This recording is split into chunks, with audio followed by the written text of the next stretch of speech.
Hey guys, welcome back to Joko Yo. There is a river running through this county, in case you didn't know. It has been for about 2 million years or so, give or take. It starts up near Durham, winds through 7 counties, and eventually opens into the Pamlico Sound, so wide that it holds the record for the widest river in America. Bet you didn't know that. 6 miles wide across at the mouth, 6 miles. And yet, periodically, Johnston County runs out of water.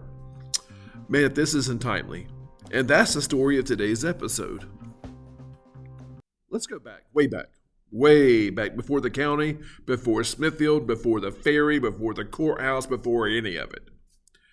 The people who lived here first called the river something that English explorers arriving in 1584 transliterated as Neuse. Now, I say lived here first. Man, there were people way before then, I'm sure had other names. But to the English, they heard about it for the very first time.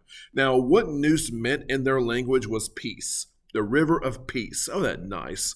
That's what the Neusiok people called it. They lived along its lower banks. They built their villages near its water. They understood it the way you understand something that has shaped your entire world.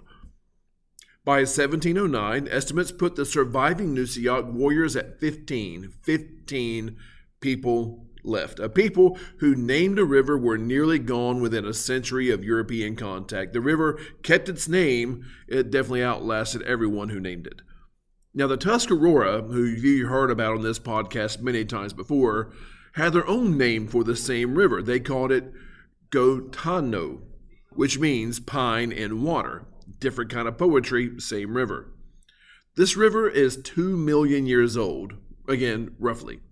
Humans have been living along it for 14,000 years. It was here before anyone now living can imagine, and it'll be here long after anyone listening to this is a memory. Y'all keep that in mind. When the first English settlers pushed into what would become Johnston County in the mid-1700s, they did what people have always done. They followed the river. Smithfield, the county seat, exists because a man named John Smith who ran a ferry across the Neuse, Smith's Ferry. That's it. That's the whole origin story. There was a place across the river, people gathered around it, courthouse came later, town came later, then there was just the river and a way across it. Ta-da! Tobacco grown in Johnston County didn't go overland to market. It went down the Neuse, loaded onto flatboats, floated southeast to New Bern, transferred to larger vessels, and shipped out to the Atlantic world. The river was the highway. The river was the economy. The river was the reason why there's a Johnston County at all. And here's the thing about that river as a highway, it was terrible. Not always, not even most of the time, but consistently, reliably, maddeningly. The Neuse had a habit of not cooperating with human endeavors. It flooded without warning, and in dry summers it did something worse. It shrank, it slowed, it went shallow. It became, in the words of one historical account, a trickle that could be forded on foot in some cases. People trying to move tobacco to market on flatboats knew this. The Colonial Assembly knew this. In 1770, they tried to establish a tobacco warehouse near Smithfield specifically to work around the problem, to get the tobacco collected in one place and wait for conditions to cooperate. The river did not care about their timeline. By the early 1800s, people had decided enough was enough. If the Neuse wouldn't behave on its own, they would fix it.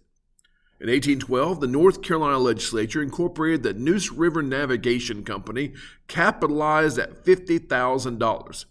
The mission was straightforward. Clear the river from above Smithfield all the way to New Bern, remove all the snags, dredge all the shallows, make it navigable for real. There was even a plan for a toll road connecting the river to Raleigh. They elected a former governor as their first president. They mapped the river in 1814. They sold stock. They hired a contractor named John D. DeLacy to actually do the work. Well, DeLacy defaulted on his contract. They hired the state civil engineer to come survey the river and figure out the best approach.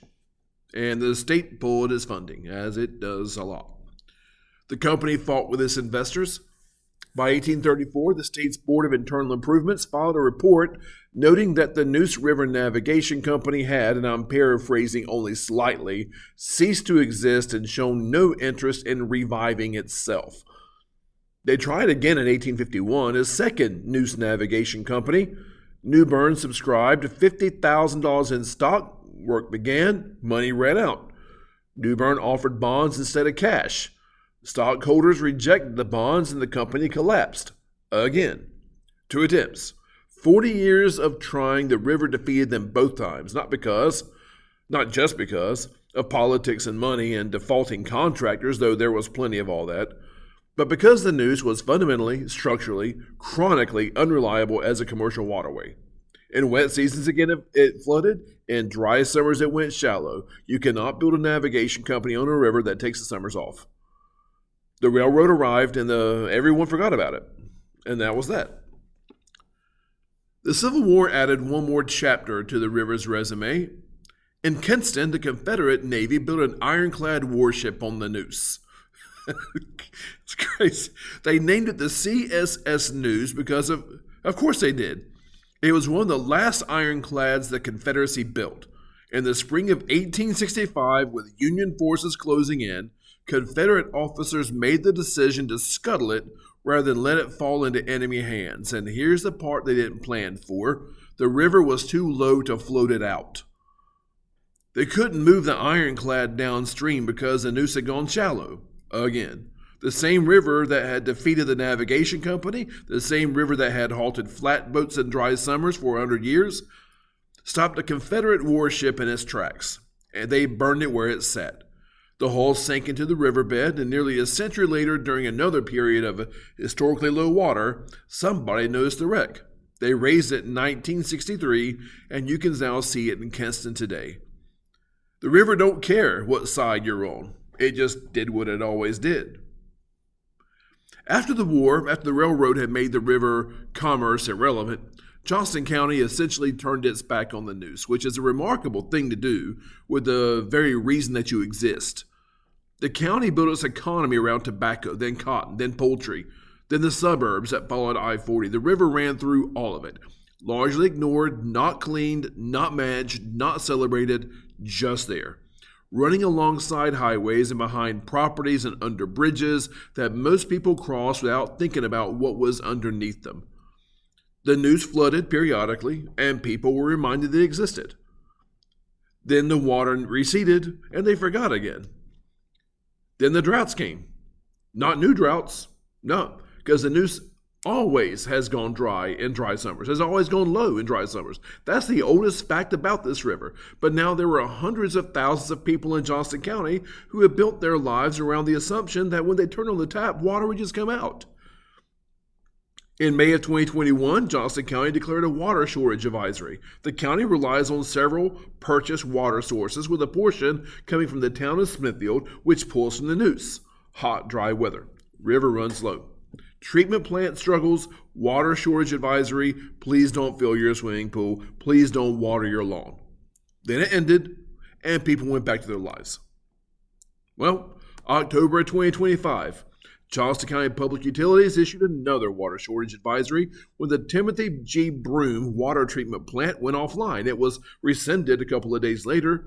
Normal operations resumed. County apologized for any inconvenience. A river that people had been living next to for 14,000 years, that built the county, that defeated the navigation company, stopped an ironclad, that flatboaters curse every summer for generations, and we're surprised every single time when the Neuse doesn't cooperate. Here's what I keep coming back to. The Neuse yacht called it peace, the river of peace. And then there's something almost funny about that if you know the river, because peace is not the first word that comes to mind when you read about it. It floods without warning. It shrinks in summer. It defeats every commercial scheme everyone ever tried to impose on it. But maybe that's exactly what they meant. Not that the river was calm, but that you had to make your peace with it. That it was going to do what it was going to do. And the only sane response was to accept that and build your life accordingly. Johnston County has spent about 300 years refusing to accept that. We built a county on its banks and then forgot it was there. Build a water system that depends on it, and then act surprised when a drought reminds us of the terms. We let the navigation company fail and let the railroad take over and tell ourselves that we'd solve the problem. Man, that river's 2 million years old. It's not the one with the problem. In 2022, the Neuse River was named River of the Year by American Rivers. I kid you not, I had no idea such a thing even existed. Now, it is cleaner than it was 30 years ago. There are kayak launches and greenways and an amphitheater in Smithfield where people sit by the water on summer evenings and listen to music. Johnston County is slowly remembering that the river is there, and somewhere downstream, the Neuse is doing what it has always done, rising and falling, cooperating and not cooperating, carrying whatever we put into it toward the sea. And sometimes it's a phone. They fall in people's pockets. And y'all, that's Joko Yo. And going to the Neuse River. Y'all have a great day. Be good.